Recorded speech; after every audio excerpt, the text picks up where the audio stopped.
Olá pessoal, muito boa noite a todos. Estamos aqui mais uma vez nessa noite reunidos para o estudo de mais um capítulo do nosso livro dos grandes pecadores nascem os grandes virtuosos. Hoje é o capítulo sobre os eus ou entidades luxuriosas. A Igreja Católica, ao longo dos tempos, por meio dos antignósticos, apologistas sequazes de Irineu e dos apoiadores do cristianismo constantiniano, tergiversou as escrituras sagradas, adulterando, mutilando a Bíblia, a tal ponto que houve uma completa desvalorização da doutrina Jesus cristiana primígena. Então, isto ocorreu e nós vamos nessa trajetória fazer uma análise dessa trajetória de tergiversação das escrituras e de deterioração da doutrina Jesus cristiana primígena, preparando o caminho para que o Satanás assumisse a gestão da igreja por completo, nos concílios, principalmente ao longo dos tempos, foram retirados preceitos da doutrina do Cristo Jesus. Desta forma, dentre tantas outras coisas, a igreja proibiu o casamento dos padres e das freiras também, colocando obstáculos para o exercício natural da sexualidade dos seus oficiais, o que deu brecha para o maligno agir ali e promover os escândalos sexuais ao longo dos tempos, até chegar ao universo da homossexualidade e da pedofilia que reinam lá nos dias de hoje. Enormes escândalos que estampam as manchetes dos jornais no mundo todo nos traz informações sobre estas aberrações. É desta forma que estes eus prestidigitadores, estas entidades demoníacas, enganam também os médios e seus consulentes, porque ego é diabo e diabo é demônio, e ponto final. Para entendermos o mecanismo de ação destes eus diabólicos, vamos ler um texto específico extraído do livro Mistério do Alvorecer, do venerável mestre Samael Aun Oveor. Então, diz assim o trecho do livro: devido ao fato de que, na fenicidade de peixes, a Igreja Católica limitou excessivamente a vida moral das pessoas mediante múltiplas proibições, não pode produzir que, precisamente, Satanás, como encarnação vivente dos apetites mais bestiais, ocupasse de maneira especial a fantasia daquelas pessoas que, contidas no livre trato com a humana espécie, acreditavam ser obrigadas a uma assinalada vida virtuosa. Continua então o livro dizendo assim: segundo a analogia dos contrários, foi requerido da subconsciência o contido na mente cotidiana, tanto mais intensivamente quanto mais ou menos ação exigiam as energias instintivas ou do impulso eventualmente reprimidas. Este tremendo desejo de ação soube incrementar de tal modo a libido sexual que, em muitos lugares, se chegou ao abominável comércio carnal com maligno. Desta forma, continua o trecho do livro, o sábio Valdemar diz textualmente o seguinte: em Esmond foram visitadas as monjas, como conta Ware, o médico de câmara de Crewe, por um demônio que pelas noites se precipitava como um torvelinho de ar no dormitório e, subitamente sossegado, tocava a cítara tão maravilhosamente que as monjas eram tentadas à dança. E ali nesta tentação, nesta dança, logo saltava em figura de cão ao leito de uma delas, sobre quem recaíram, portanto, a suspeita de que houvesse chamado o maligno.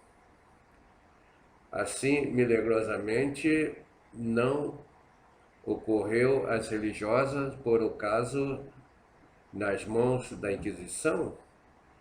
Se tivesse colocado nas mãos das Inquisições, elas estariam fritas, teria feito bolinho na fogueira, que era costume da Santa Inquisição na época. Resulta inquestionável que aquele demônio transformado em cão, continua dizendo o livro, ardente como fogo, era um eu luxurioso que depois de tocar a cítara se perdia no corpo de sua dona, que jazia no leito. Pobre monja de ancestrais paixões sexuais forçosamente reprimidas, quanto teve que sofrer?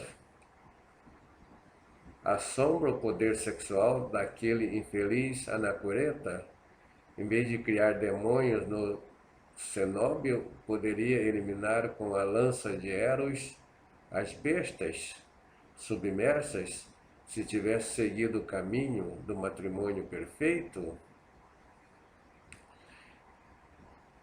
Mas assim, continua o livro, né?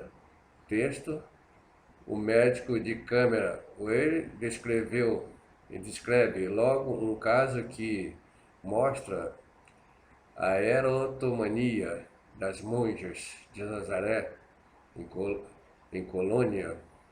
Estas monjas haviam sido assaltadas durante muitos anos por toda a classe de pragas do diabo, quando, no ano de 1564, aconteceu entre elas uma cena particularmente espantosa. Foram arrojadas à terra na mesma postura que no ato carnal, mantendo os olhos cerrados no transcurso do tempo em que assim permaneceram. Os olhos cerrados indicam aqui, com certeza, o ato sexual com o demônio, autocópula, pois trata-se de coito com o eu luxurioso projetado ao exterior pela subconsciência. Uma moça de 14 anos, diz Ware, que estava reclusa no claustro, foi quem deu a primeira indicação a respeito. A miúde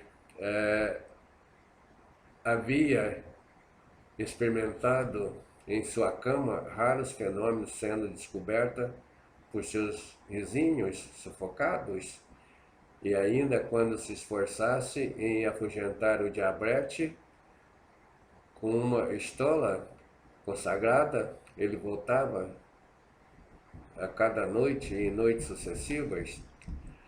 Havia sido disposto que se deitasse com ela uma irmã, com o fim de ajudá-la a defender-se, porém a pobre se aterrorizou quando ouviu o ruído da pugna. Finalmente a jovem se tornou por completo lastimosamente atacada de espasmos. quando tinha um ataque, parecia como se achasse privada da vista, e ainda que estivesse aparência de estar em seu estado normal e com um bom aspecto, pronunciava as palavras estranhas e inseguras que beirava o desespero. Investiguei este fenômeno, continua dizendo o texto do livro, como médico no claustro a 25 de maio de 1565, em presença do nobre e discreto H.H. Constantin von Liskerken, honorável conselheiro, e o mestre João Alternau, antigo adeão de Creus. Achavam-se presentes também o mestre John West, notável doutor em medicina, e finalmente meu filho Eric, também doutor em farmacologia e filosofia. Li nesta ocasião terríveis cartas que a moça havia escrito a seu galã, porém nenhum de nós duvidou nem por um instante que foram escritas pela possessa em seus ataques. Desprendeu-se que a origem estava em alguns jovens que, jogando pelotas nas mediações, entabularam relações amorosas com algumas monges, escalando depois os muros para gozar de suas amantes. Descobriu-se a coisa que se fechou o caminho, porém, então o diabo prestidigitador enganou a fantasia das pobres, tomando a figura de seu amigo, convertendo-se em um novo eu luxúria, e lhes fez representar comédia horrível, antes a olho de todo mundo. Continua dizendo o texto: eu enviei cartas ao convento nas quais destranhavam toda a questão e prescrevia remédios adequados e cristãos, a fim de que com os mesmos pudesse resolver o desgraçado assunto. O diabo prestidigitador não é aqui senão a potência sexual concreta, exacerbada, que desde o momento em que já não se ocupava mais no comércio com os jovens, tomou a figura do amigo na fantasia, e de maneira tão vívida, por certo, que a realidade apreciável do ato revestia, precisamente pelo isolamento, formas ainda mais intensivas com respeito ao outro sexo anelado, formas que tão praticamente seduziam ao olho interior do instinto desencadeado, que, para explicá-las, havia de pagar precisamente os vidros quebrados ao diabo. Então, estes são as narrativas no livro O Mistério do Óleo Florescer, do Venerável Mestre Samael. Nós terminamos a leitura de mais esse capítulo. Espero você no próximo capítulo. Se gostou, deixa aí o seu ok, se inscreva no canal. Aqui embaixo, onde tem as descrições do vídeo, tem como você achar a maneira de ler esse livro em PDF e também na versão impressa. Muito obrigado a todos e a paz iberencial.